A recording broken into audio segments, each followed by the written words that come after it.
It's International Women's Day. It's a day without women. That's why we're wearing these red TYT shirts in honor of the women who work here. Now, they are at the protests and they're covering them today. And check out facebook.com/theyoungturks for all the live coverage.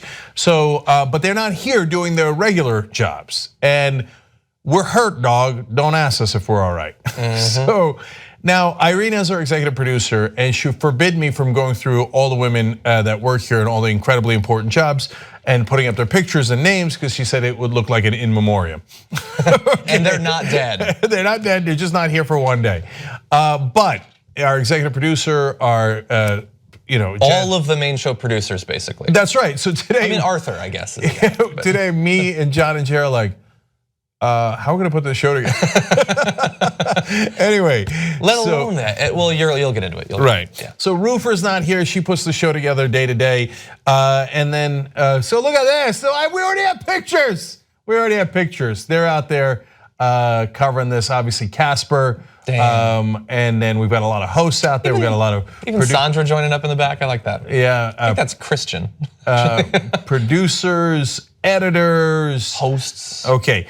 And that's just the LA crew. Our chief marketing officer is in DC, and she's doing #Day Without a Woman and covering the DC protest. And then we've got, I'm not supposed to say all the names. Anyway, we've got the New York crew. She's in New York by herself, which is a little bit sad, but I'm glad that she's participating. Yeah, she's involved. So I had 3 moments today where I was like, okay, I got to schedule a really important business meeting. So I would normally call our chief of staff, Leah. And I was like, oh, I can't call her. Okay, all right, that's all right. I got to talk to Irina about the show. Gone, can't call her. Right? Yeah. And then I needed to talk to Praveen, our chief marketing officer, about 2 very important upcoming projects coming up. Gone, can't talk to her. So this is the production meeting, such as it is, with all the empty seats. And then we're goofing around because there's no women. All we do is sit there and goof around. We had to even bring in Amir to help. We did get far less done than we normally do, to be fair. Yeah. Look how empty it is. It turns out we employ a lot of women. There's a lot of empty seats there. This is like after the bombs fall. Yeah, it's kind of like one of those movies. That's right. It's post-apocalyptic. Like Leftovers, or Leftover on HBO. Yeah. Where we're the ones left behind. Or maybe they just took all. He's one of our tech consultant experts, and he had to do that because we needed him to. Okay. Anyways, so you get the point. I go on and on about all the important things that are carried here at TYT by the women of TYT Shop TYT, the administrative office, HR. I mean, it goes on and on. So. But I did want to do one other thing for International Women's Day, and it was to honor women in our lives. Now, I don't want to get into all the wonderful women in my life, like my mom and my sister are super strong role models for me and my family, my great aunt, my wife has been a rock for me, yada, yada, right? But I'm talking about it in the context of work. So I have 1.5 quick examples. The half is my mom, okay? Wait, you just said. No, and I'll tell you why. Because I didn't work under her, but she started her own business before I did. I didn't know that. Yeah, and it was in home textiles, and I've given speeches about this. She's amazing, she's miraculous.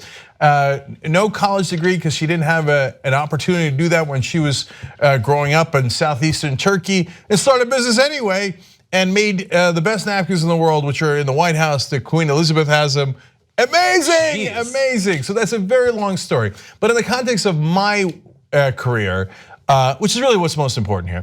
What the day is about at the end of the day. I just want to give a quick shout out to MJ Witt, who was my first boss in television. And anybody who's worked with MJ knows she's tough, okay? But she is incredibly loyal and taught me that as a manager and as a boss, that you should expect the best from the people who work for you. And at the same time, you have to deliver the best for them and make sure that in every way you look out for them, you take care of them, and not just in that job, but throughout your entire career. And MJ has been there for us, all the people who worked at Whammy TV down in Miami, including Ben and so many other friends throughout our entire careers. So she set a great example for me, and I learned from her strength and her wisdom. So I appreciate that, and I wanted to bring that out today. Yeah. And my mom's great too. I'm just gonna say that, but yeah, we're gonna stay off some of the more cliched ones. I don't know, is this cliche? This is cliche adjacent, but I've always had, like I have a lot of close male friends, but I've always had a lot of really close female friends. And I do, it seems so cliche to say, but I really do feel like I learn more from them. And I don't mean like now, but I mean over the course of my life. And so they've been a great influence. But if we're talking about work, if I think back over the course of what I was doing before I ended up in this career field, in undergrad and in grad school, some of the most influential professors I had were women. So one of the female professors, who's actually Turkish actually, when I was an undergrad, Aksan Bayilgin, she used to start off all the classes with like, just talk about the political thing going on that you're most interested in. You'd have open dialogue and people would be arguing back and forth. It was like the first thing that I did that's sort of like this. And then I go to grad school, and some of my, not really even favorite professors, but the professors who mattered the most to me, Bethany Albertson, Wendy Hunter, my dissertation supervisor, Tasha Philpott, like they didn't just get me interested in politics, but they taught me how to think about politics, the tools, the analytical tools, the methodological tools necessary to think about politics and to try to contribute something. And I would not have that if it wasn't for those professors. You are forcing me to say one last quick shout out to Mrs. Rosenberg.